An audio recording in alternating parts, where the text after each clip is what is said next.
And I'm here today to tell you that I do regret my 3 abortions.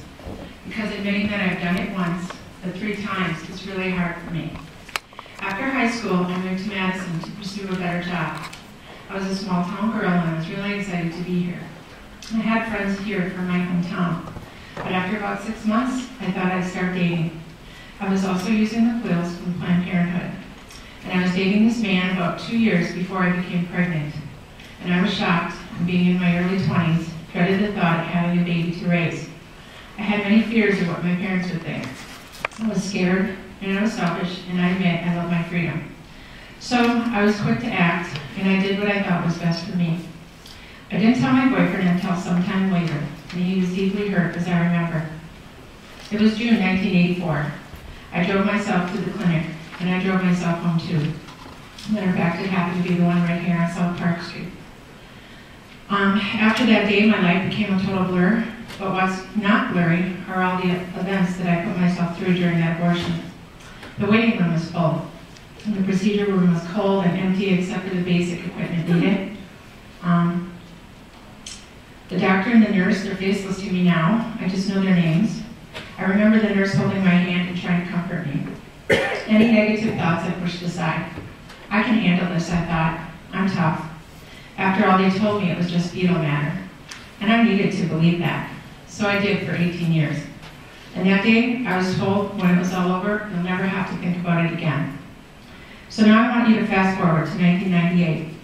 By the grace of God, I'm married and I have 2 young boys, 2.5 years old, and 6 months. At that time, there was heavy drinking, immense sadness, bouts of crying, and thoughts of suicide. I never did connect the dots until I saw someone else suffering from an abortion. Why did it bother her so much and not me? The crying, the sadness, the intense anger that I felt, it was all starting to make sense. By 1998, I checked into AA and kept going 3 years. And later, I found myself at a Rachel's Vineyard retreat after researching online for post-abortive healing. So finally, I got to the retreat and I felt such relief and such comfort knowing that I could talk about my abortions. My first one, I was 7 weeks along. And what took God 7 weeks to create was so abruptly taken out in just 3 minutes. It was 125 cc's worth, the report said, and that's about 3 to 4 ounces. The other 2 abortions I had, I don't remember much, except how I got myself into trouble again, only to go through with an abortion each time. I saved the dates of these abortions that they were given on, and I'm glad that I found those papers down the road, even though it was really, really hard to read. It was like I had 2 lives. These are the days that are totally gone from my mind, but the paper forms say I did it, and I was there, even though my mind is blank. One paper calls it a therapeutic abortion. I have no clue why or what shape I was in at the time, but I'm so glad that I saved these papers because they have become a part of my healing process. They have helped me to remember how old these children would be. After the first abortion, I didn't care about myself anymore. I did things to hurt my boyfriend. I left him and got in more trouble with other bad relationships. There were many haunting thoughts over those years of suppression as I look back, especially in my marriage when both our boys were born. I just pushed those bad memories aside. Much sadness was there when my dad died because I was too ashamed to tell him. There are times when I find myself crying at his grave. But God has lifted all of that shame and sorrow and is healing these wounds. The healing from Rachel's Vineyard has saved my life. I've gone to 3 separate retreats for each baby I have murdered. Women need to be given the opportunity to hear our stories so they will make choices that they won't regret. I was lied to by the nurse that day, I feel. I do think about my babies and what they may have become. I suffer from post-traumatic stress disorder on most anniversaries of those abortions.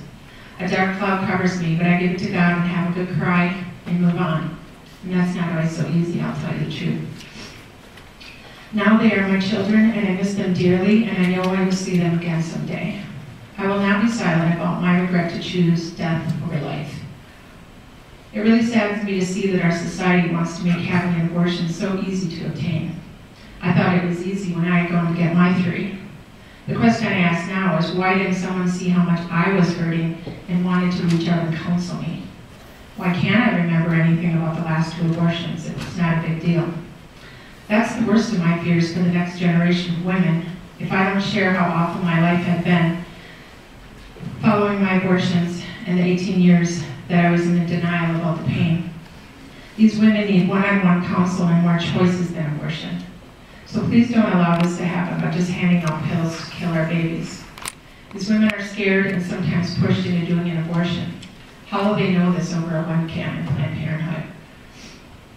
So I'm asking you from the bottom of my heart, and I'm begging you to listen to my regrets and not make it so easy for the next generation of women to hurt themselves like I and others have done. Thank you.